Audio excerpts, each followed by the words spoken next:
Do you know that feeling when someone asks you a question that is socially perceived as something normal, but is very uncomfortable for you or even hurtful, but you still make an effort to respond because of overall politeness, and then you feel drained, you feel awkward, and you often end up over-explaining without being completely understood? Does that sound familiar to you? I get asked uncomfortable questions a lot in my offline life and as a content creator, and my skin hasn't thickened enough, so today I decided to make a video addressing some of those questions and thus hopefully supporting those of you who have similar feelings, might have similar feelings. Everything that I will be saying here in this video is very subjective. It's my personal opinion, it's my personal story, so please keep that in mind.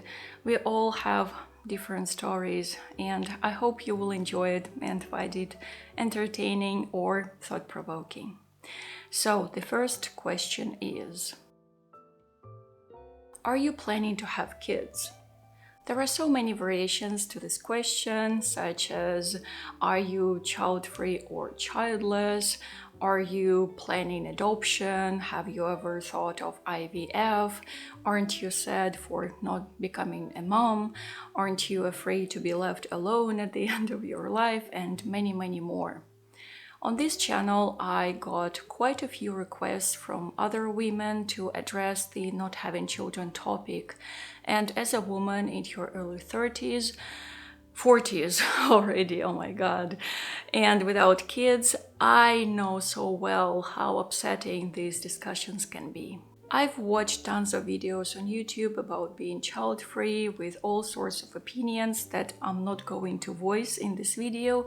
You can find them and just have your own perception, and you will find everything there, ranging from very neutral opinions to pretty radical ones. And I personally do not share any stance other than that a human is free to decide or do anything unless they're hurting others. That's it. I stand for privacy and respect of opinions, and I prefer not to give attention to those who claim me to be immature, deluded, selfish, or broken. There are people who believe that the only true way of living is theirs. So be it.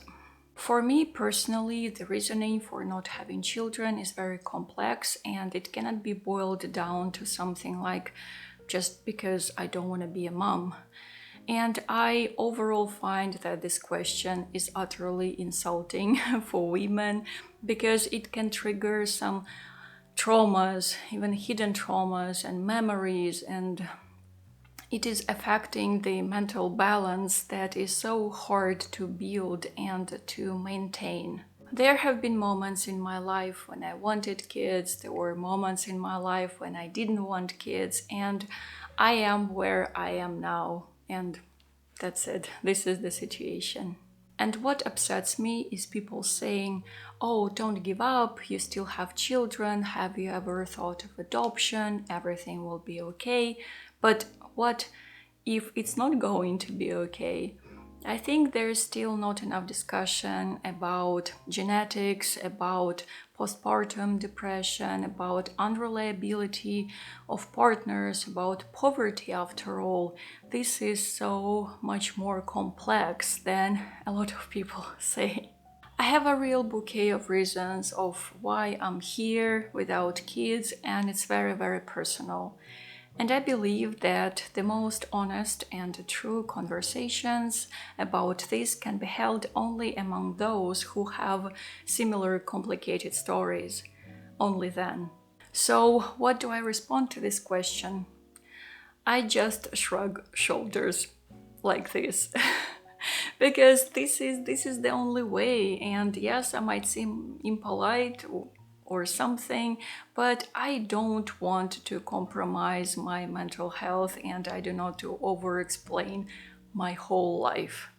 Yeah, I even shrug shoulders at doctors. That's it. Okay, now let's move on to the second question. Oh, and as a disclaimer, I forgot to say that I absolutely admire everyone who has chosen parenthood. Moms and dads, you're amazing. Where are you from? It's a very innocent and curious question that is asked so many times when you are in a foreign country. And I learned to dislike this question so much because of the biased attitude that I meet.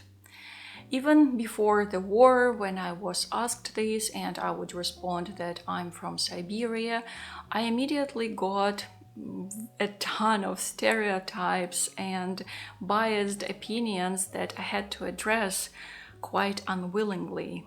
Now this has become even more difficult, and I choose isolation rather than socialization for this very reason.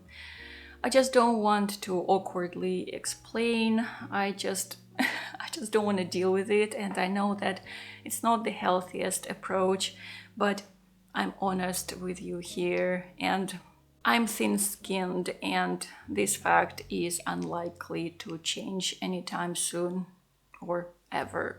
So, how do I deal with this question now? It's very simple and escapistic. I just let Brian speak and say that he is from the US, and I just keep silent. Or sometimes I respond, but this depends. Maybe this comes from my natural aversion of small talks. And this very question, where are you from, is a common small talk starter when you're abroad, and I just don't want small talks to grow into big talks about some very complicated topics for me, because I just don't want to deal with it. I have to deal with it so much in my life every day that I just want to minimize this. Yeah. Also, that's why online communication is so much easier for me now. I have this channel, I have an about section that says clearly where I'm from, and that's it. No small talks. Okay, I'm already feeling a lot of discomfort, but hopefully you find it at least entertaining. Oh, and by the way, in my recent video on Patreon, where I share a really comforting and relaxing and beautiful Belgrade bookstore tour, I am sharing a story that happened to us in one of the bookstores where Brian was asked that very question and what happened. If you're interested in joining Patreon and getting access to more personal content from me, the link will be down below. Why the hell you decided to come to Serbia when you could go to the US or Israel? The thing is that passports are not equal, and neither are opportunities for obtaining a new citizenship. And it's something that is so difficult to explain in one, probably short and occasional conversation. And for people with complicated passports, such as mine at the moment, it's a pretty painful topic because of all the limitations that our passport impose on us. And please don't get me wrong, I'm not complaining or whining here, and I don't want to seem as such in those conversations. That's why I'm trying to avoid these questions and I prefer not to respond to them. I would rather talk about books and art and films and cats after all. Yeah, this past year I've learned how not to respond to something that I don't want to without being afraid to seem rude or impolite. But my mental well-being is so much more important, and at the moment Serbia is the best variant for me personally, but it's a bit different for Brian with his American passport. One of our Serbian acquaintances once jokingly said that with our passports we are the world's most hated couple, and we honestly thought that it was very funny. It was a very funny thought because we have sense of humor about the situation, because otherwise it would be too sad. And just trust me, Just the sole fact of me being given a Jewish surname by my father when I was born, or the fact that I'm married to an American, does not automatically make it easy peasy for me.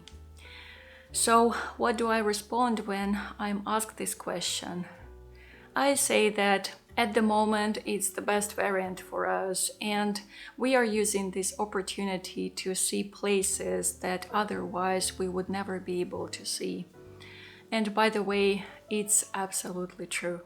And now let's move on to the last but not least question that makes me feel so uncomfortable. What do you do for a living? I just overall dislike the whole culture of job identities.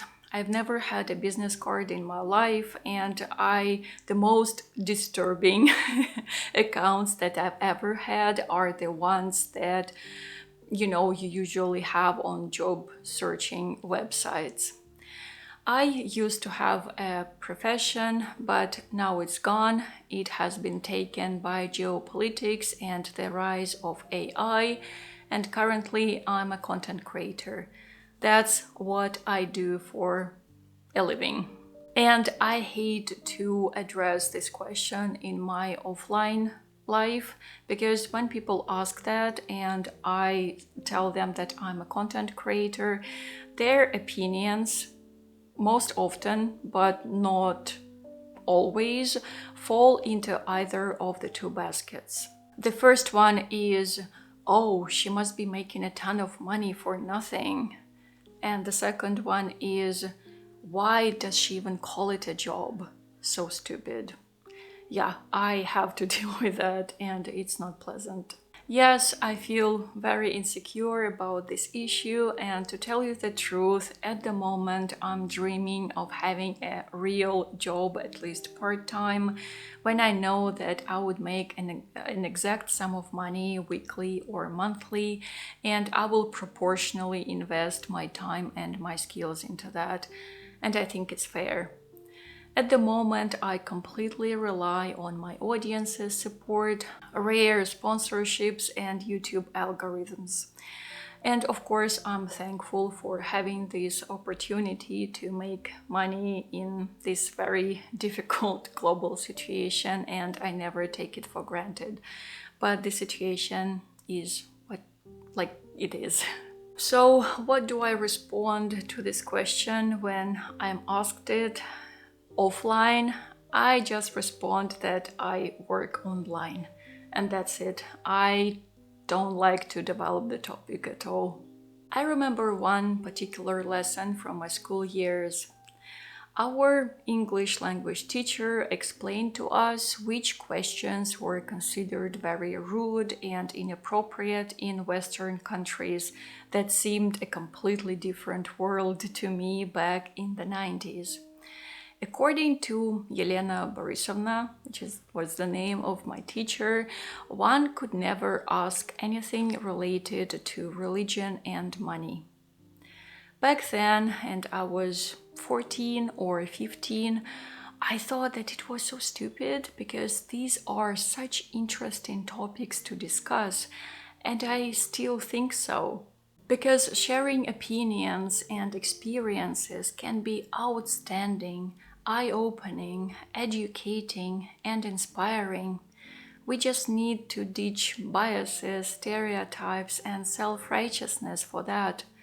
But this is hardly attainable for so many people right now, to my utter regret. Feel free to share your thoughts and opinions in the comments, but please be respectful and kind. Let's have a friendly and inspiring conversation. Tell me what you think about these questions and answers that I voiced here, or maybe share some questions that you personally find disturbing for you. And thank you so much for being here and watching, dear friends. I value your time and attention so much. And big thanks to everyone who supports me on Patreon and other tipping platforms. You make this channel possible. And for now, be safe and keep your heart open, and I will see you soon. Пока-пока.